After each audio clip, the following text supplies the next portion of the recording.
बहुत खूब, बहुत खूब।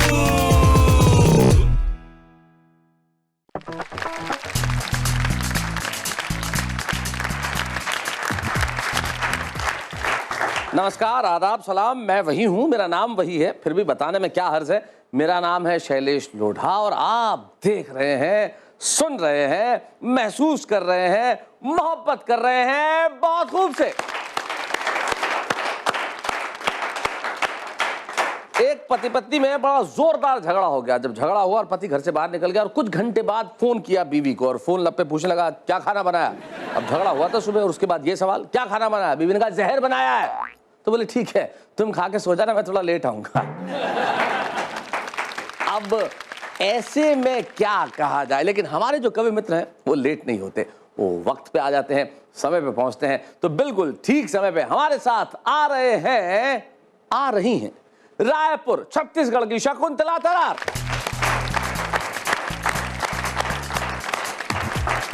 नमस्कार शकुंतला जी, आइए। हम बुलाते हैं धौलपुर राजस्थान के, नहीं माफ कीजिएगा, भरतपुर राजस्थान के वरुण चतुर्वेदी।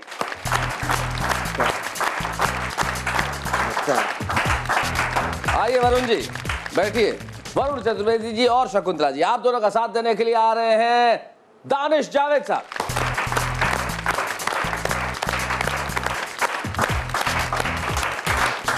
आइए दानिश भाई, कैसे हैं आप? Fine sir. तो आप तीनों के लिए हम एक बार कहते हैं बहुत खूब।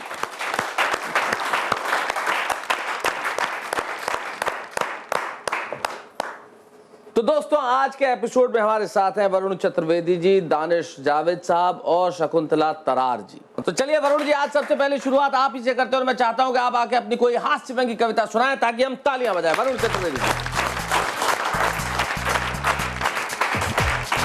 नमस्कार। देखिए, एक पैरोडी मैंने लिखी शैलेश जी। जी थोड़ा सा इसमें स्पष्ट कर दूं, कुर्सी और सत्ता दो चीज होती हैं राजनीति में। जी। कुर्सी और सत्ता में थोड़ा अंतर है। कुर्सी में जब तक सत्ता निहित नहीं हो जाती तब तक कुर्सी बेकार है। जैसे स्टूडेंट बैठ के पढ़ते हैं वो भी कुर्सी है, हम लोग बैठे हुए कुर्सी है। लेकिन कुर्सी में जब सत्ता आ जाती है तब वो निरंकुश और खतरनाक हो जाती है। बिल्कुल ठीक बात है। हमारे प्रधानमंत्री जी के पास कुर्सी है पर सत्ता नहीं है। बिल्कुल ठीक कह रहे हैं आप जी। मुझे शिवानी का उपन्यास पढ़ा था बहुत पहले मैंने, शमशान चंपा। उसमें उन्होंने लिखा था कि चंपा तो में 3 गुण, रूप रंग और बास, अवगुण तो में एक है, भ्रमर न आवत पास। जी। ये आज की कुर्सी पे लागू होती है। कुर्सी तो में 3 गुण, ताकत धन अप्रोच, अवगुण तो में एक है, शून्य दिमागी सोच। हाँ जी। तो बिल्कुल शून्य हो जाता आदमी वहां जाके। तब कुछ पंक्तियां मैंने स्वागत कोशिश करी लिखने की, प्रस्तुत करता हूँ।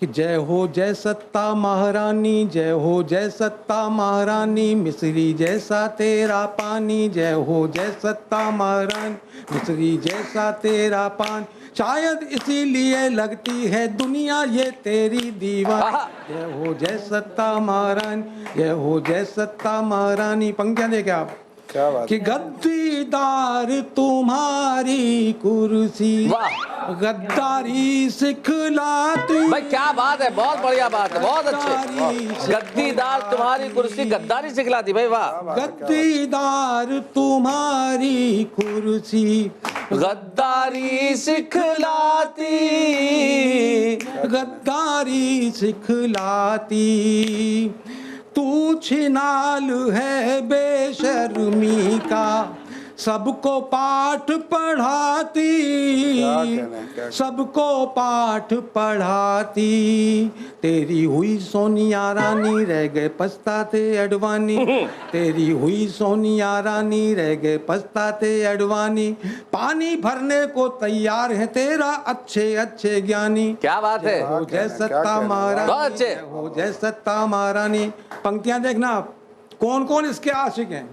कि डाकू तस्कर चोर लुटेरे, वाह वाह, सब हैं आशिक तेरे, सब हैं आशिक तेरे, तेरे संग अय्याशी करते, देश में किए अंधेरे, देश में किए अंधेरे, सारी सूरत है पहचानी सबने घर भरने की ठानी, सारी सूरत है पहचानी सबने घर भरने की ठानी, गाली खाकर भी हंसते हैं इतनी बेशर्माई ठानी, जय सत्ता महारानी, जय सत्ता महारानी। बात है। और दो पंक्तियां आखिरी ऐतिहासिक सत्य बताता हूँ शैलेश जी। जी कि तेरे कारण कंस मर गया, रावण रहा न जिंदा, रावण रहा न जिंदा, और पत्नी को रख दाव पे हो गए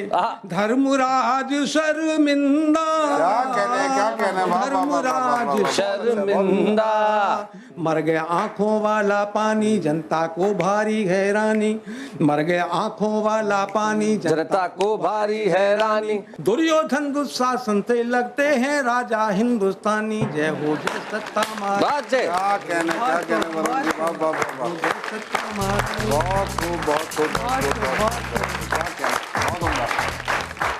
भाई बिल्कुल ठीक कहा कि राजनीति में कैसे कैसे लोग आ गए। मुझे एक बहुत छोटी सी घटना कह दीजिए या संस्मरण कह दीजिए या बात कह लीजिए, अब कुछ भी कह दीजिए, एक चीज याद आती है कि एक जमाना था बहुत वर्षों पहले, हजारों साल पहले, जो भारत का राजनीतिक क्षेत्र है दिल्ली, वहाँ एक पेड़ हुआ करता था और कई बड़े बड़े डाकुओं के गिरोह जब लूटपाट करके आते उस पेड़ के नीचे बैठ के अपने माल का बंटवारा किए करते थे और वहां से फिर अपने अपने रास्ते चले जाते थे।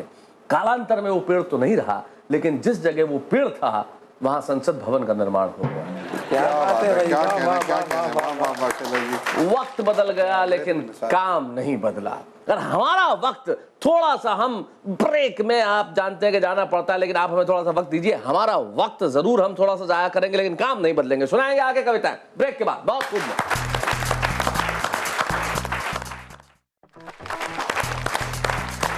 लीजिए आ गए हम ब्रेक के बाद। थोड़ा सा वक्त तो हमने लिया, लेकिन मैंने कहा था ब्रेक पर जाने से पहले कि हम अपना काम नहीं बदलेंगे। काम कैसे बदल सकते हैं साहब? आप इस काम से इतनी मोहब्बत करते हैं, जिंदगी के अंदर कविता और शायरी की ताकत इतनी बड़ी होती है कि इस प्रोग्राम में और कोई ग्लैमर नहीं होता, लेकिन कविता का ग्लैमर, शायरी का ग्लैमर सबसे बड़ा होता है।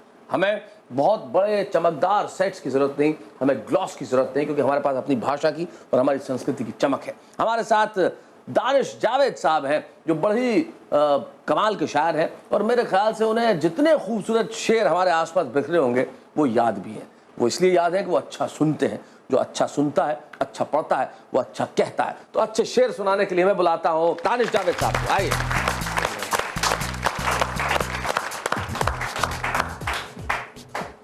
जलते बुझते हुए जलते बुझते हुए जलते बुझते हुए दो चरागों में हूँ, जलते बुझते हुए दो चरागों में हूँ, जलते बुझते हुए दो चरागों में हूँ, मैं कई रोज से उनकी आंखों में हूँ। वाह वाह वाह। जलते बुझते हुए दो चरागों में हूँ, मैं कई रोज से उनकी आंखों में हूँ।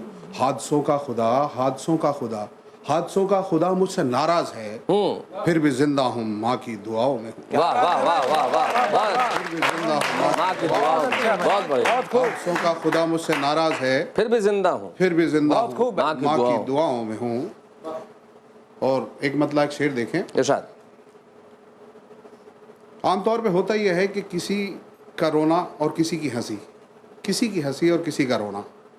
इस बात को मैंने कहने की कोशिश की है। देखें, मैं जब रोता हूँ, मैं जब रोता हूँ, मैं जब रोता हूँ, मैं जब रोता हूँ वो हंसता नहीं है। मैं जब रोता हूँ वो हंसता नहीं है। मैं जब रोता हूँ, मैं जब रोता हूँ वो हंसता नहीं है, कोई भी आईने जैसा नहीं है। क्या बात है, क्या बात है। मैं जब रोता हूँ, मैं जब रोता हूँ वाह वाह। वो हंसता नहीं है, कोई भी आईने जैसा नहीं है। कोई भी आईने जैसा नहीं है। और एक शेर देखें। कोई भी आईने जैसा नहीं है, बड़ी मुद्दत से प्यासा है ताल्लुक। बड़ी मुद्दत से प्यासा है ताल्लुक। बड़ी मुद्दत से, बड़ी मुद्दत से, बड़ी मुद्दत से प्यासा है ताल्लुक, बहुत मुद्दत से वो रूठा नहीं है। आहा आहा, क्या बात है। बड़ी मुद्दत से प्यासा है ताल्लुक, बड़ी मुद्दत से, बहुत अच्छा, वाह बड़ी मुद्दत से प्यासा है ताल्लुक, बहुत मुद्दत से वो रूठा नहीं है। बहुत मुद्दत से वो रूठा नहीं है। और एक मतलब दो शेर और देख ले। अर्ज करता हूँ कि जलजलों की जद पे हो जैसे कोई रखा हुआ, जलजलों की जद पे हो जैसे कोई रखा हुआ। जलजलों एक कैफियत है, महसूस करें। जलजलों जलजलों जलजलों की जद पे हो जैसे कोई रखा हुआ, वो तेरे जाने का मंजर और मैं सहमा हुआ। जलजलों क्या बात है? जलजलों की जद पे हो जैसे कोई रखा हुआ, वो तेरे जाने का मंजर वो तेरे जाने का मंजर और मैं सहमा हुआ। वाह। और शेर देखें कि वो तेरे जाने का मंजर और मैं सहमा हुआ। मुझको हर सुबह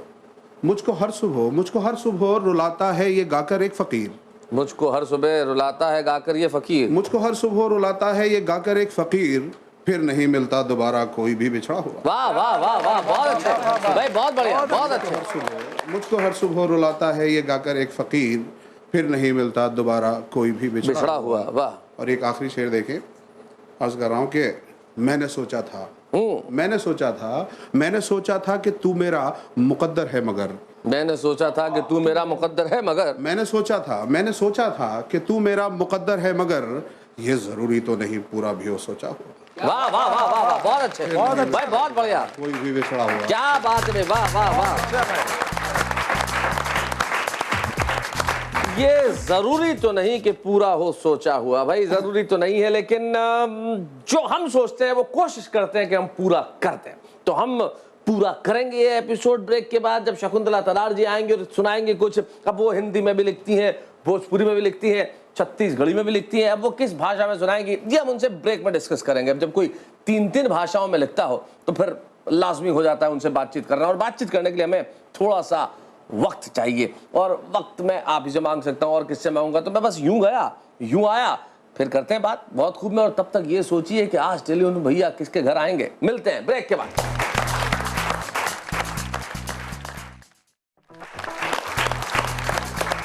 स्वागत है आपका फिर से बहुत खूब में। हम ब्रेक पर जाने से पहले कह रहे थे कि शकुंतला जी कई भाषाओं में लिखती है, तो ब्रेक में हमसे उनसे बात की और पूछा कि भाई शकुंतला जी आप किस भाषा में सुनाएंगी। तो उन्होंने तय किया कि वो भोजपुरी बार के सेगमेंट में एक भोजपुरी गीत सुनाएंगे। आ रही है शकुंतला तरार जी, आइए।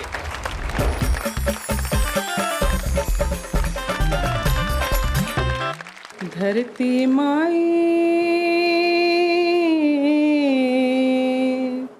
धरती माई गाँव का माटी हमका चंदन जैसे लागे रे। यहाँ के पुरवैया हमरे मन मधुबन जैसे लागे रे। यहाँ के पुरवैया हमरे मन मधुबन जैसे लागे रे। धरती माई का कोरा देखो गाँव के निर्मल छैया, हरियाली के बहार भइल बा नइखे परती भुइया, नइखे परती भुइया माटी हमके कुंदन जैसे लागे रे। यहाँ के पुरवाई हमरे मन मधुबन जैसे लागे।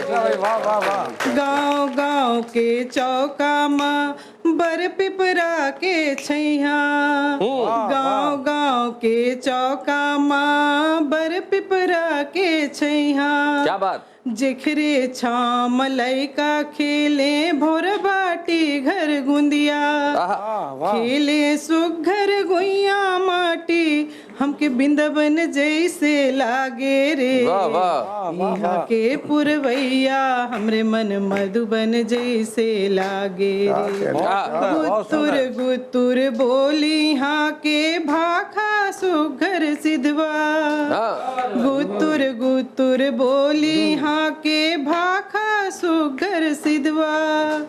यहाँ के लोगन के चिन्हा बांगना तुलसी चौरा, अंगना तुलसी चौरा माटी हमके नंदन जैसे बहुत अच्छे, बहुत बढ़िया। के पुरवैया मोर मन मधुबन जैसे लागे रे। यहाँ के पुरवैया हमरे मन मधुबन जैसे लागे रे। यहाँ बहुत अच्छे भाई, बहुत बढ़िया, वाह वाह। यहाँ के पुरवैया हमारे मन मधुबन जैसे लागे रे। सही बात है, गांव की जो हवा होती है वो बिल्कुल ऐसा ही एहसास कराती है, और गांव की माटी बिल्कुल कुंदन जैसी लगती है, जिसमें कोई शक नहीं। अपना गांव, अपनी धरती, अपनी भाषा, अपनी संस्कृति, उससे बेहतर कुछ नहीं हो सकता। और आपने अपनी भाषा का गीत सुनाया, आप तीनों के लिए एक बार जोरदार ताली। और जब आप इतना बढ़िया सुनाते हैं तो लोग चाहते हैं कि हमसे बात करें, लेकिन अब सबसे तो हम बात कर नहीं सकते, लेकिन हमारे टेलीफोन भैया बड़े कमाल के हैं, वो चुन लेते हैं एक दर्शक भाग्यशाली जो हमारे 53636 पे मैसेजेस आते हैं ढेर सारे, उनमें से चुन लेते हैं और बात करवाते हैं मुझसे। तो आज टेलीफोन भैया ने फैसला किया कि वो पटना जाएंगे और राजा सक्सेना जी से मेरी बात कराएंगे। कराइए। हेलो, राजा जी से बात हो सकती है? जी मैं राजा बोल रहा हूँ। आप कौन? राजा जी बब्बन बोल रहे हैं, पहचाना? नहीं, हम नहीं पहचान पा रहे हैं। अरे पहचानने की कोशिश कीजिए, राजा एक ही बेंच पे तो बैठते थे। कहीं आप सैलेट भी तो नहीं बात कर रहे हैं बहुत खुश से। हाँ चलिए, मैं ही बोल रहा हूँ। कैसे हैं आप राजा जी, बताइए। हाँ सर, बहुत अच्छे हैं, बहुत अच्छे हैं। क्या करते हैं, क्या करते हैं पटना में राजा आप? जी मैं इंश्योरेंस का करता हूँ, इंश्योरेंस एडवाइजर हूँ। अच्छा, आप इंश्योरेंस का काम करते हैं और कविताओं में भी रुचि रखते हैं? बहुत बहुत बहुत सर। किस तरह की कविताएं अच्छी लगती है? जब से देखना शुरू किया बहुत रुचि बढ़ गई है सर। रुचि बढ़ गई है। किस तरह की कविताएं अच्छी लगती है आपको? जी वीर रस की कविताएं बहुत अच्छी लगती हैं। और आप खुद भी लिखते हैं? जी जी। आप लिखते हैं? किस तरह की कविताएं लिखते हैं आप? अभी तक तो कुछ विशेष नहीं सर, एक आध प्रयास किया है मैंने। चलिए, बहुत अच्छा, आप प्रयास इसी तरह से करते रहिए और इसी तरह बहुत खूब देखते रहिए। बहुत खूब पे प्यार जो आपका है वो इसी तरह बनाए रखिए। हम आपको इसी तरह कविताएं सुनाते रहेंगे। बहुत बहुत धन्यवाद राजा जी।